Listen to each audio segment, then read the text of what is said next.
Ką? Gal tiesiog iš karto pereikime prie intro. Sveiki visi! Kaip matote, aš ir vėl kuriu savo naują videoblogą ir šiame videoblogė aš norėčiau pašnekėti apie tokį negatyvumą, apie tą neigiamą pasaulį, nes kaip žinote, paskutiniu metu tas negatyvumas labai lenda į viešumą ir čia prieš porą dienų, gal prieš kokias 2-3 dienas, LTU Republic, manau ne vienas tą žmogų žinote, jisai sukūrė video apie vieną žmogų ir aš pasižiūrėjęs YouTube radau to žmogaus kanalą, kuris kelia tos video, jisai ten vos ne kiekviename video stumia ant įvairiausių Lietuvos vlogerių, blogerių ir tame kanale aš radau video netgi ir apie save. Ir aš įsijungiau tą video, pasižiūrėjau vietomis ir tiesiog nusprendžiau pasidalinti su jumis. Norėčiau iš karto įspėti, kad pasiruoškite popkornus, gyviosius gėrimus, gerai atsiloškite kėdėje, pasižiūrim.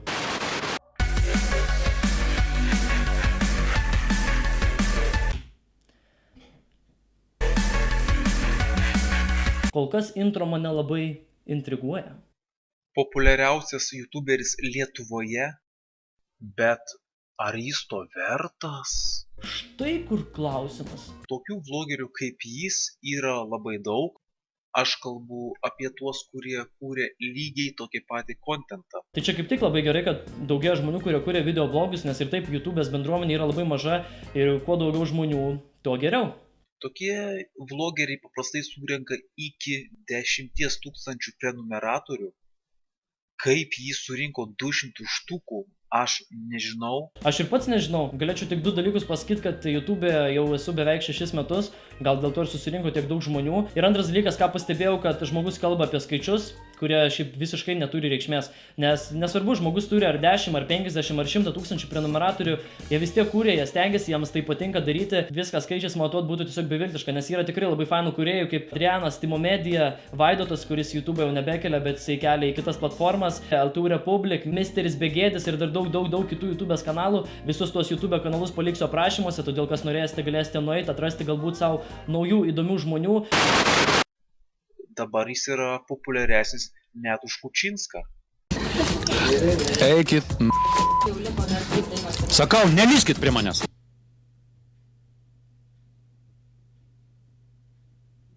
Kaip yra gaunamas populiarumas? Žmogus turi turėti kažkokį talentą arba daryti darbus, užsiimti menu. Pavyzdžiui, dailininkas, šokėjas, seniau skulptorius. Stop! Tai pagal mūsų poną genijų visi blogeriai, video kūrėjai, ne tik Lietuvos, bet ir viso pasaulio, turėtų tapti šokėjais, skulptoriais arba dailininkais.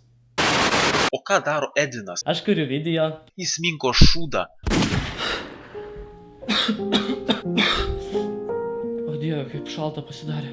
Čia toks netikėtas. All around me are familiar faces, worn out places.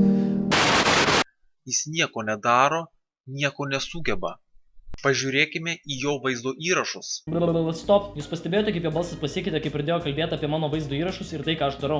Ta prasme, pradžiai jis kalbėjo taip ramiai, bet kai tik atėjo kalba apie vaizdo įrašus, jo balsas iš karto pasižiūrėkime jo vaizdo įrašus. Visi jo video yra komentarų skaitimas. Vat būtent, aš ką veikiu, tai tik tai skaitau komentarus. Ką tai reiškia? Kai vlogeris pradeda skaityti komentarus, tai reiškia, kad vlogeriui išsisėmė mintis. Ir tai buvo ant bangos, dauguma youtuberių, kitų žmonių kūrė tos neigiamus komentarus ir mano sekėjai labai norėjo, kad ir aš padaryčiau neigiamų komentarų skaitimą, kad aš paskaityčiau, nes ir man pačiam patinka juos skaityti, nes man patinka iš neigiamų situacijų padaryti kažką teigiamo, iš to pasijuokti, o ne tik, kad priimti viską rimtai. Kai kėliau savo pirmąjį video neigiamų komentarų, žmonės norėjo, kad sukurčiau antrą video, o tuomet žmonės norėjo, kad įkelčiau ir trečią dalį ir būtent ta kombinacija tarp to, ko nori tavo sekėjai ir kas tau irgi patinka, yra tiesiog labai liuks. Bet aišku, mūsų ponas genijus to nesupras, nes pas jį fanų bazės, kaip supratau, šis nėra. Man labai įdomu, kaip žmogus gali kalbėti apie minčių išsisimimą, kaip pas patį mūsų poną Konfucijų kanale kiekvienas video yra tiesiog stumimas ant kitų žmonių, kurie stengiasi kažką sukurti. Ir aišku, mūsų ponas genijus viską matuoja skaičiais, nes jeigu, pavyzdžiui, aš turėčiau kokių 200 prenumeratorių, jis prie manęs net nebūtų prisikabinęs, bet kadangi pas mane jų yra daugiau, todėl jis ir kūrė video apie mane. Ir aš tiesiog jau galiu įsivaizduoti, kaip atrodo šio žmogaus dienotvarkė. Atsikelia ryte, nueina į rūsį, pasiema telefono diktofoną ir pradeda įrašinėti video. Nu ką? Šiandieną filmuosiu naują video, bet nežinau apie ką. Ai, reikia užeiti į YouTube. O, kažkoks vlogeris turi 10 000 prenumeratorių. Taigi ten tikriausiai šūdas, nenaudinga informacija, už mane turėti daugiau. Koks ten talentas? Jis nieko nesugalvoja. Tai yra kritinis variantas. Kontrolinis šūvis, blėt. Vlogeris žlugęs. Around me are familiar faces, worn out places, worn out faces. Kadangi jis yra garbėtroška, patikėkit manim, jis dar labai ilgai tos komentarus skaitys. Kadangi į jį žiūri 50 arba 30% Lietuvos gyventojų.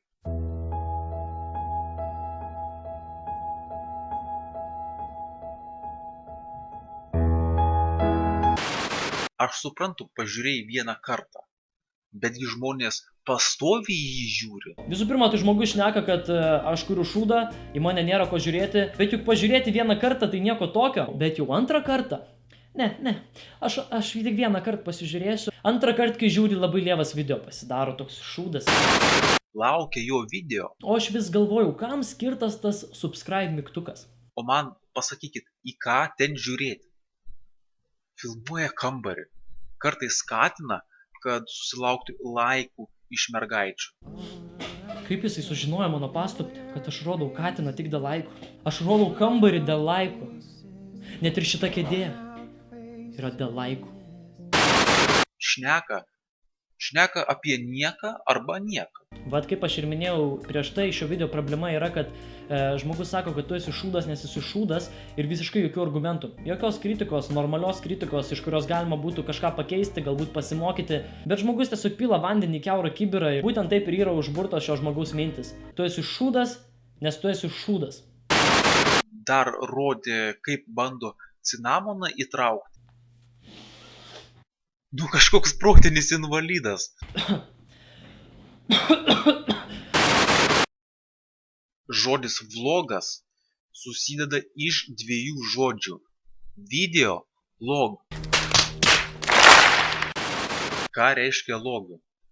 Glaustai aprašyta strateginė informacija.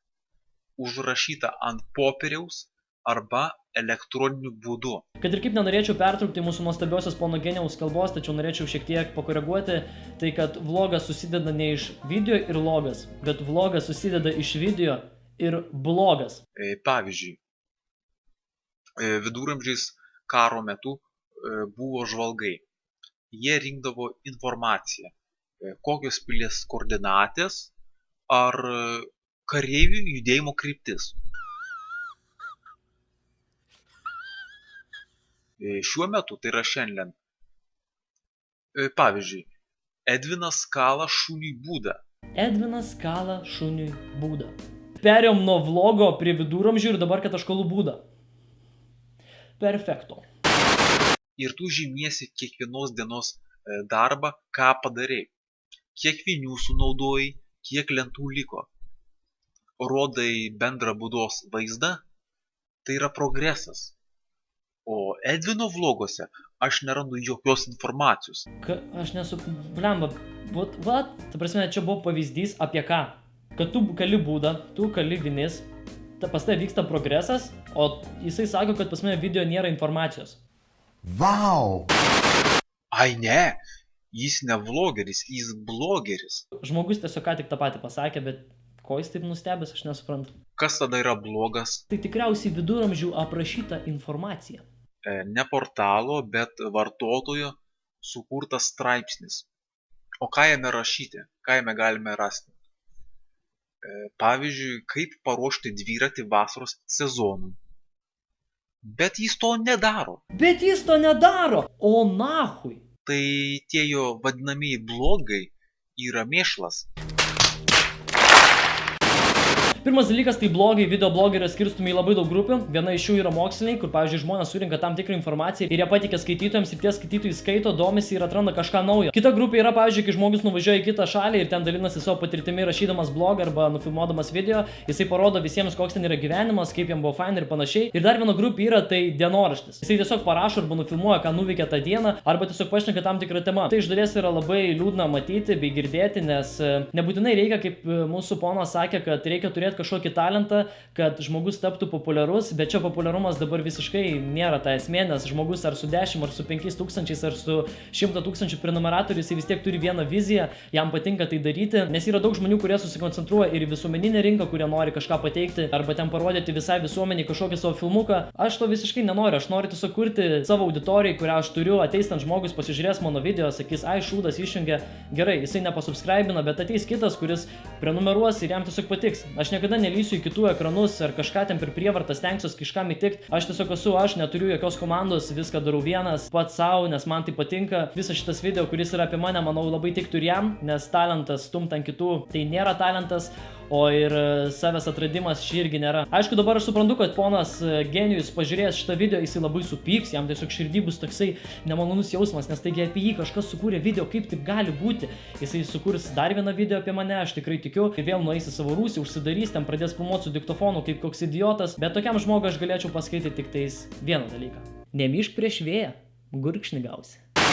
Taigi dėkui, kad žiūrėjot mano naują video blogą, norėčiau jums padėkoti už palaikymą, kad jau daug metų esate kartu, galbūt kai kurie tik neseniai prisijungė, bet vis tiek aš jums esu labai labai dėkingas. Su jumis buvau aš Edvinas ir susimatysime kitame video bloge. Ciao! Talking bands, I got it. Benjamins in my pocket. I traded my truth for some Robins and he's